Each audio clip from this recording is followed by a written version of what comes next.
ปีพุทธศาสนา2568ว่าปีได้2889นี้ปีก็จ่าย386คู่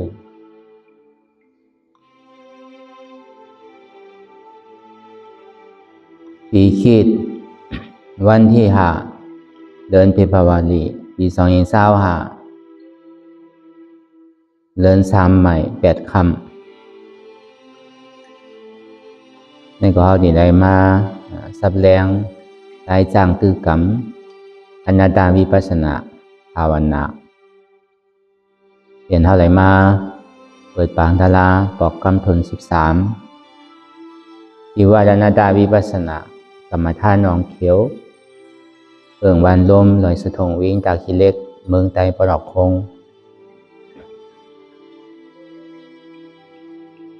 ในตอนการเข้ายาม4 โมงหลังในเจ้าต่อถึง6 โมงข้าวตัง2 ชั่วโมงในนั่งเลยเฮาก็ที่ได้หมอไว้วางใสต้องตั้งเตียนเฮาที่ได้นั่งกันตราอนัตตาวิปัสสนา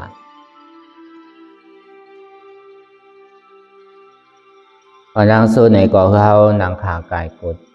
ขาขวาทับต่างขาซ้ายก็ไหลอำนั้นขาซ้ายทับต่างขาขวาก็ไหลมือ2 ขอนต่างไว้เหนือตักว่าเยาวนี่ก็ไว้ตัวเฮาซื่อๆอย่าไปเก่งอย่าไปย่านน่ะว่าเยาวนี่เฮารับหูเน้อเปิดยามปีญารับตาเน้อเปิดยามปีญาอยากตัวดีมันอ้อวิญญาณหาใจเตียนเฮานั่นอันใดเสียนอันใดเตียนมันพูดบอกเกิดขึ้นเป็นมาคือเอาหมอวางเป็นอนัตตาก่อนตั้งเอาไปหันเจ็บไปหันทุกข์ไปปองใสเหนืออนัตตาในก็โดยตีลมถอยใจเข้าออกก่อนตั้งถอยใจเข้ายาวๆถอยใจออกยาวๆถอยใจเข้าลึกๆถอยใจออกลึกเข้าเกิดออกตายเข้าเป็นออกลูกป้องเกิดเมียตายไหนเสว่าเฮาตัวดอกหลายๆไงที่เฮามีญาณตั้งหันซื่อใจญาณตั้งวนซื่อใจอันเฉพาะที่มันนำอู้เปิงได้ตั้งแต่สิโหต่อไปตินนั่นมีอันไหนพองล่ะไหนที่ว่าเป็นเฮามีเฮาเตียนเฮาอู้เปิงพองอันสิสั่งไรไหนสังว่าเดียนมันหันง่ายหันไพ่นั่นรวมถอยใส่เข้าออกนั่นตั้งแต่เฮามาเตปฏิสันติต่อถึงพองยามมื้อเหลียวไหนมันก็เหตุการณ์อยู่ตึงวันตึงคืนมันเกินดึก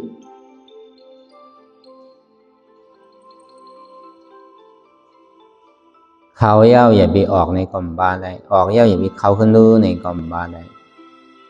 ป้องเย้าอย่าไปแวบในกล่อมบ้านเลยแวบเย้าอย่าไปป้องขึ้นดูในกล่อมบ้านเลยอย่างว่าพวกเขาเย้าในมันออกก็หัวจีตายออกเย้าในเขาในก็หัวจีตายป้องย่ำแบบหนึ่งก็ตายแบบย่ำป้องขึ้นหนึ่งก็ตายก็ตายแล้วก็เกิดแล้วก็ตายก็ความห่างจ้ามันว่าได้เกิดตายก็ความห่างหลีว่าได้เป็นลูกที่แต่มันเป็นตัวเดียวกันเกิดแล้วเป็นตายแล้วลูกอันนี้มันในห่างพังดีว่าอู้เปิงไรนาตัวเฮานั่นแต่ว่ามันเป็นอนัตตามั่นใจตัวเฮานั่นอย่าสาวเฮาขับวนตัวอีหลีนะตั้งแต่สิโอต่อไปตีนั่นมีอันใดพองล่ะไหนเปลี่ยนเฮาติกับอู้เปิงมันใดนั่น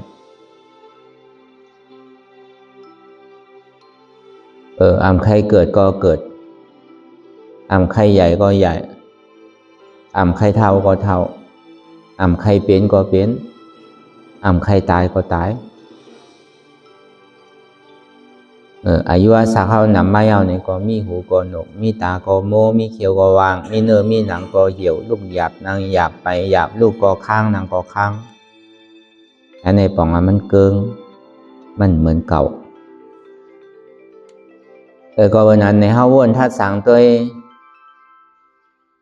ตั้งแต่ที่โหต่อไปที่นั่น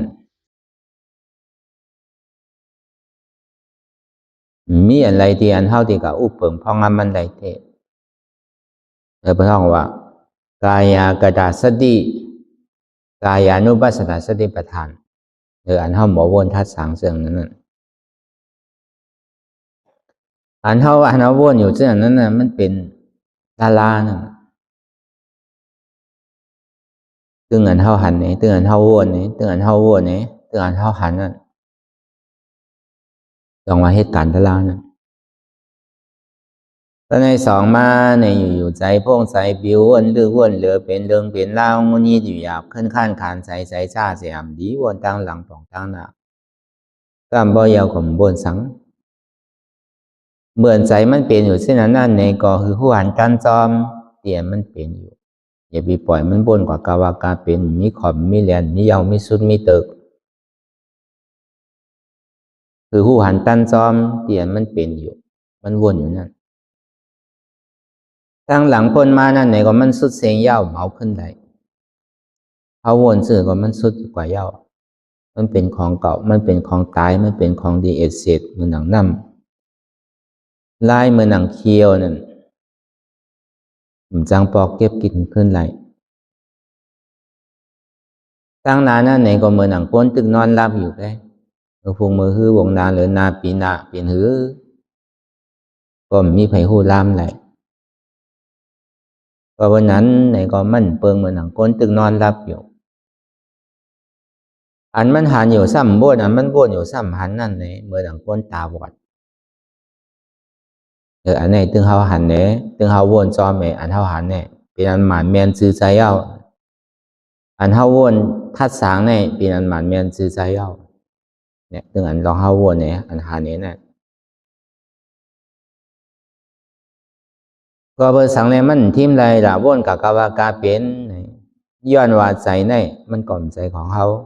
อุปเปิงไรมันเป็นอนัตตาอันห้องบอกว่าถ้าสางเสื่องนั้นห้องว่าใจจานุปัสสนาสติปัฏฐานในก็เป็นตารางก็ในสามมาในมังขิงมังข้าวมังยามในก็เปรียบอย่างมุนเซอเซอยุ่งยุ่งโคโคมังขิงมังข้าวมังยามในก็ขี่ใจมองใสใส่อ่ำดีใส่หูใส่ให้ย่องใครให้ดีหลุลุจ้าหลุลุ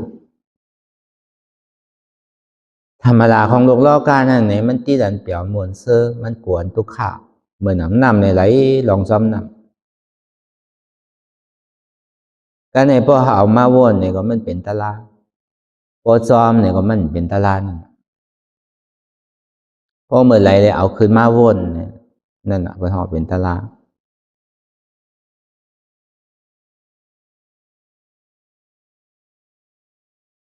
ลูกค้านี่มันพูดปอกเกิดขึ้นเป็นมานั่นไหนก็อย่าไปครึ่งกลางโกมันเถอะ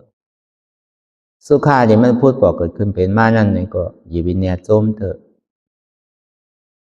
ตามบ่ยาวมันดีกว่าสุขานั่นไหนก็อ่ำอู้เปิงไรเป็นอนัตตาสุขานั่นไหนก็อ่ำอู้เปิงไรเป็นอนัตตาอุเบกขานั่นไหนก็อ่ำอู้เปิงไรเป็นอนัตตาอันเฮาหมอวนทัดสางเส้นในห้องไว้เวทนานุปัสสนาสติปัฏฐานในก็เป็นตาราง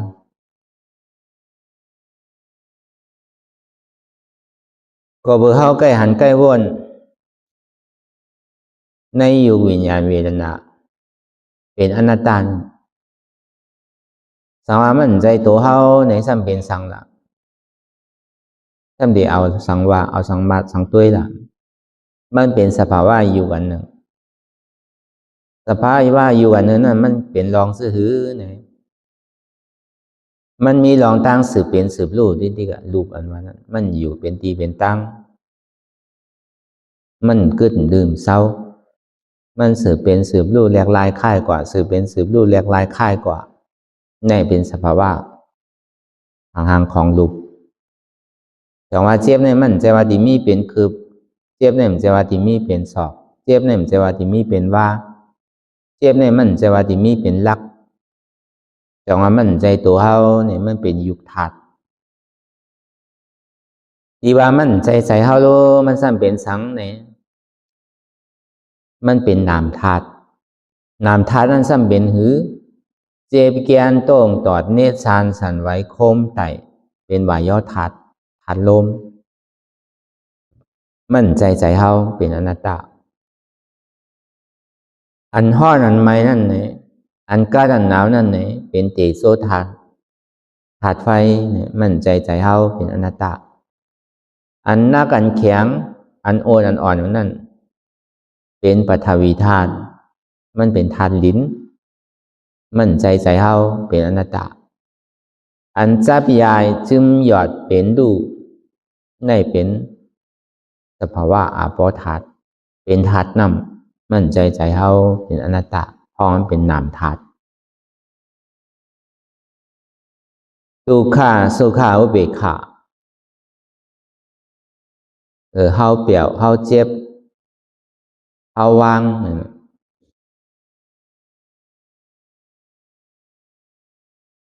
พอมั่นใจเจ็บเฮาเนี่ยมั่นใจเปลี่ยวเฮาเนี่ยซ้ำเป็นสัง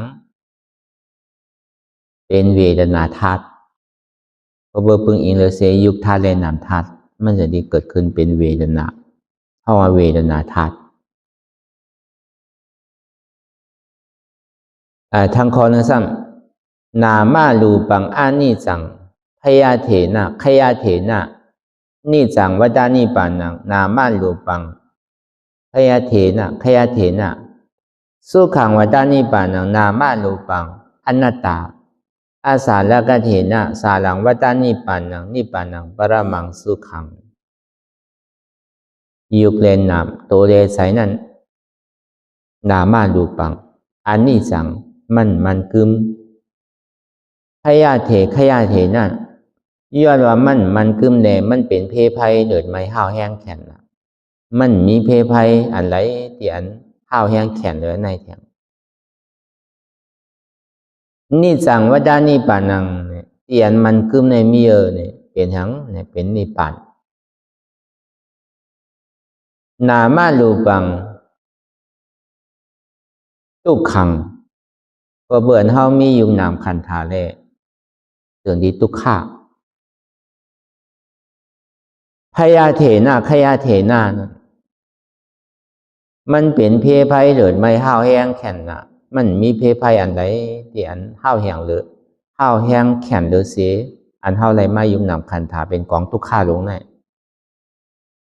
สุขังวัฏานิปานังเนี่ยสุขังอันว่านั้นมีเนี่ยเป็นนิพพานนามาลูปังอนัตตาก็เบอร์ว่ายุ่งนำขันธานั่นมันเป็นเฉพาะอนัตตามันคือมันเป็นกองทุกขะอุปเปิงพองงำเหนือมันไหลหอมันเป็นอนัตตาอาสาละกะเถนะอาสาบอกว่ามันมีร้อนมีแกนเมื่อหนังตุ้ม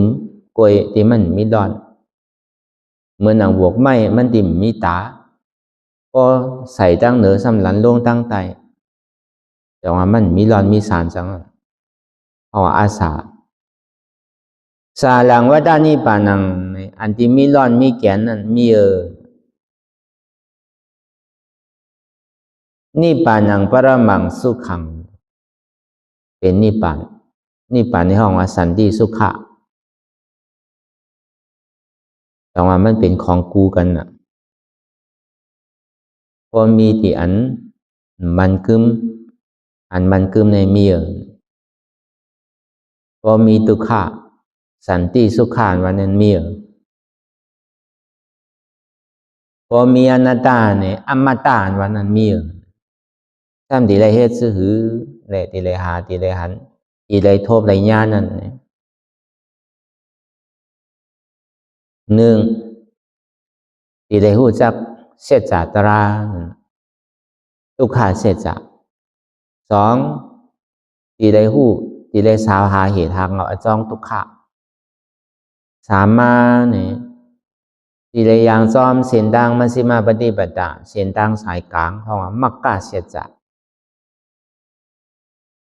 สี่มาในพอเฮ็ดซึ่งนั้นที่ยาวในถึงที่ไรฮอจอดถึงที่ นิโรธาเสจานิโรธาเสจานั้นเป็นสังเป็นนิพพานนิพพานในซ้ำเป็นหือ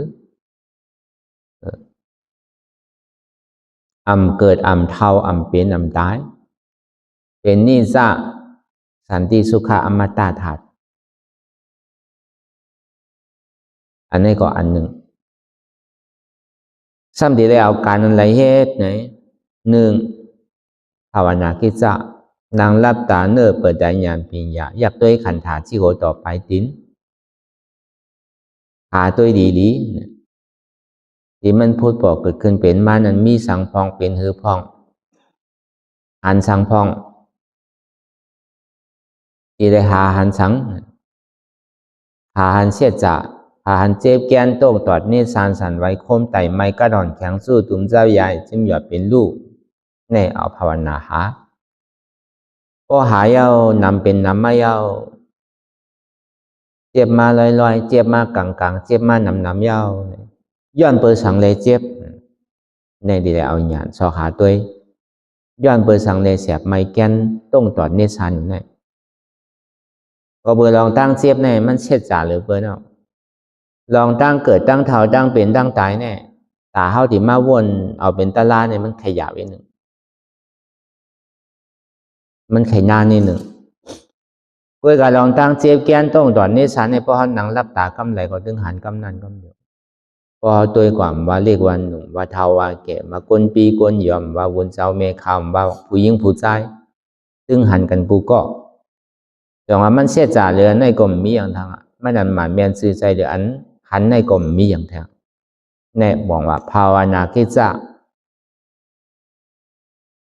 ก็หันนำเป็นนำมายาวเนี่ยก็เพื่อสั่งในเป็นไหนก็เพื่อสั่งซ้ำดีแล้วมาเจ็บมาก้นมาขึ้นมาเมื่อยมาแกนนั่นเจ็บเนี่ยมันลุกดีไหลมาในเปิดห้องว่าก็หูจักหาก็หูว่าติหันอ่ะอันหมอวนทัดสังผู้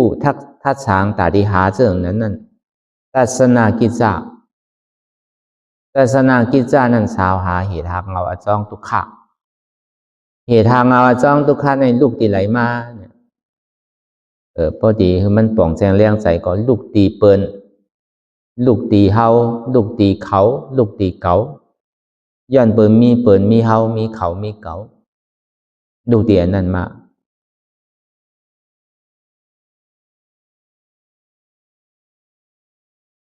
ลูกตีเปิ้นอันว่านั่นพอที่เอาเปิ้นมาแตกเนื้อเฮาเนี่ย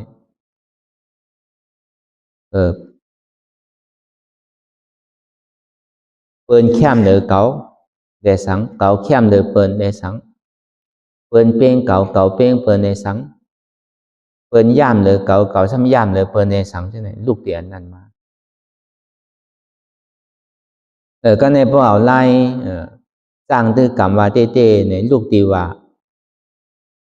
อันเฮามีลองตั้งอยู่คิดไว้ว่ามีหัวเก๋ามีมือเก๋ามีขาเก๋ามีโตเก๋ามีใจเก๋ามีเจ็บเก๋าเก๋าในมีหัวเก๋าในมีมือเก๋าในมีโตเก๋าในมีใจเก๋าในมีเจ็บเก๋าในเป็นหัวเก๋าในเป็นมือเก๋าในเป็นขาเก๋าในเป็นโตเก๋าในเป็นใจเก๋าในเป็นเจ็บหัวในเป็นเก๋ามือในเป็นเก๋าขาในเป็นเก๋าโตในเป็นเก๋าใจในเป็นเก๋าเจ็บในเป็นเก๋าลูกเดียนนั่นมาก็เปิดมีหัวมีขามีมือมีโตมีใจมีเจ็บก็เปิดอยู่มามีหัวมีขามีมือมีโตมีใจมีเจ็บเรื่องนี้มีทุกขะเหตุทางเราอจองมันเต้ๆเนี่ยก็เปิดอัตตาตัวเลี้ยวนั่นก็หันยาวในซึ้งในซ้ำดีเลยเฮ็ดสื่อได้กอกออกอันนี้มันซ้ำเข้ามาในปหานากิจจะการตาดีแยบภาว่างเลยจุนไรนั่นพอปหานากิจจะซ้ำดีเอาเครื่องล้างนากันไหลตาดีผ่าซัดตัดเปียดไรนั่นดีเลยเอาอนัตตาในป่องเป็นตัวมากกล้าเสียจ่า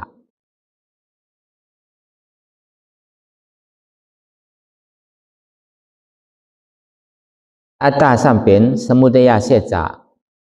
เป็นเหตุของทุกขะอัตตาเป็นเหตุของทุกขะอนัตตานั่นสัมเป็นเหตุของสุขะเอาเหตุสุขานั้นก็เป็นเหตุทุกขะ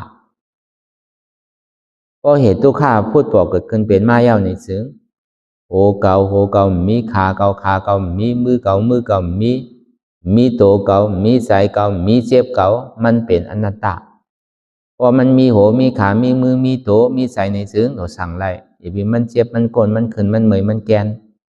ย้อนว่าสั่งไล่กว่าที่มันจังกว่าอู้เปิงพองงามเหนือมันไล่สองว่ามันเป็นอนัตตาใจโตเก่า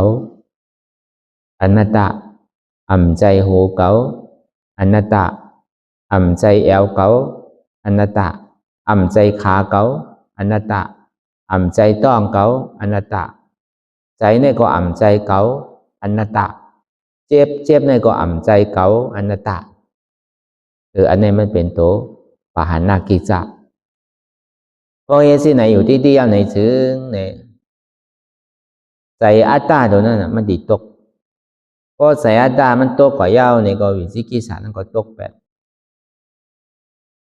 ก็อจองทุกขารับแล้วก็อโจทุกขานั่นก็รับแบบก็อัตตาตกมีเก่าเนี่ยก็อันเจ็บอันแสบอันไม่อันแก่เนี่ยก็รับกว่าหายกว่าเพราะเป็นนั้นเนี่ยมันจะมีเข้ากว่าที่ซาสีการณากิจจะซาสีการณากิจจะเนี่ยเป็นนิโรธาเสจจะเป็นผลของอโจสุขะเนี่ยจังว่าอันหมันแมนซื่อใจอันแมนหล่อนต้อนเกหรือเป็นตั้งโมตั้งเสียงตรานว่านั้นเสจจะตราสีเปิงเนี่ยตู้ซานี่มากเนี่ยพอเขาใกล้หาใกล้หันใกล้ตัวในเสจจะตราการหาการหันการตัดแต่มันมีการสามการอันที่ถึงกว่าในปองว่าเป็นการนะมันเป็นการเย่าโตเนี่ยมันถึงกว่านั้นนิโรธานะมันเป็นการอันถ้าป่วยก็มันจะเป็นการตาติเฮ็ดด้วยกับการเฮ็ดการหามันนั่นเป็นตัวมกาเสจะในมกาเสจะนั่นในก็ปัญญาศีลาสมาธิเอาปัญญาอ่อนโหโทนะลองตั้งหันหมันแม่นวนหมันแม่นตั้งหลับหมันแม่นการเฮ็ดหมันแม่นการเรียกอาสากสายใจหมันแม่นตั้งคัดใจหมันแม่นสติหมันแม่นสมาธิหมันแม่นเลยสองว่าอันเท่ามาจ้างตือกรรมตลากันในก็มันนั่งเก่าใจปัญญาเรียกว่ามีศีลเอาศีลทิ้งใส่ทิ้งศพทิ้งโตเพราะว่าเป็นอยู่ในกลุ่มศีลก็ในมีวิริยะเพราะว่าอธิษฐานก็ว่าวิริยะก็ว่าตั้งคัดใจตั้งยังอ่านเป้าหมายมันเขาหนังตลาเขาตั้ง2 ชั่วโมงเนี่ย2 นาทีเนี่ยเป็นหือก็ยาวเนี่ยมันใครเจ็บใครก้นใครขึ้นใครเมยใครแก้นซื่อก็เอาติ่มพื้นหนึ่งโต้มค่ายใหญ่เปิดตามึนตามองขิงมองข้าวมองยำตายเป็นตายมี2 ตายโกนตายเป็นเทวราเป็นผีอัตตาตายเป็นอริยะภัยตายก็มซุ่มเนี่ยไว้ใจฮัทจีเนี่ยของอธิษฐานของวิริยะ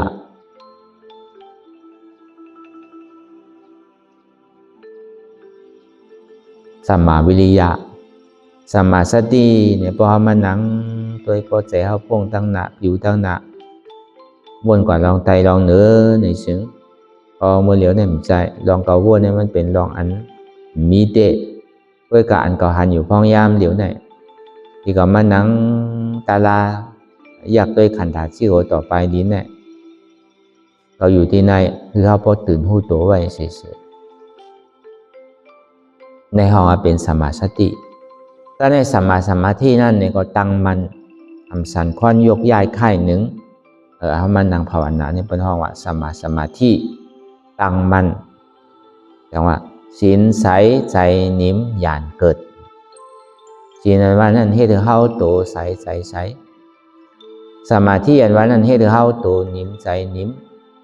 วิปัสสนาอันว่านั่นให้เธอหยานปัญญาเข้าเกิดตาดีถ้า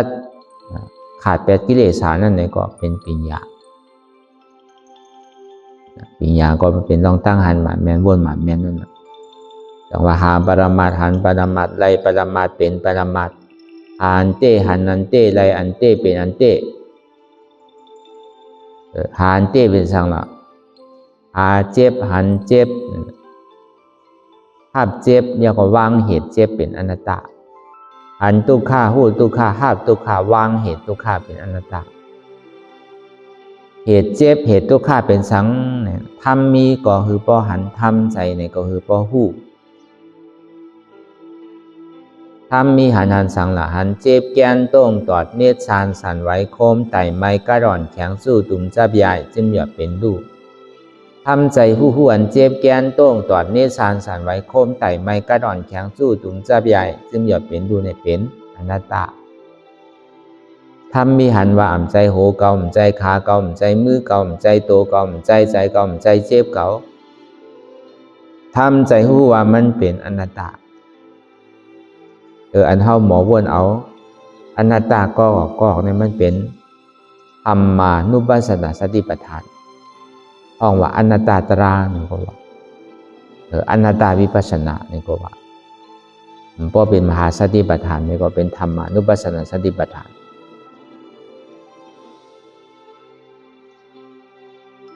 หันอยู่ผู้อยู่ย่อมห้ามวางเป็นอนัตตาหันเจ็บหูเจ็บห้ามเจ็บบางเจ็บเป็นอนัตตาหันทุกขาหูทุกขาห้ามทุกขาวางทุกขาเป็นอนัตตาอันนี้ก็เอาญาณปียาววนหลีวนยาวเข้ายามหึงอย่าไปว่าไพ่อย่าไปว่าเทิงอันหันในสังอันวนในสังหึงพอเพ่งเพียงกันกว่าวนต่อถึงเจ็บนั้นพอสุดวนต่อถึงทุกขาพอสุดตัดต่อถึงอัตตาพอตกพุทธขาดกว่าอันใดที่มันพูดปอเกิดขึ้นเป็นมานั่นในก็คือเฮาพอหมอวนวางแตบตัดเป็นอนัตตาสัพพอใด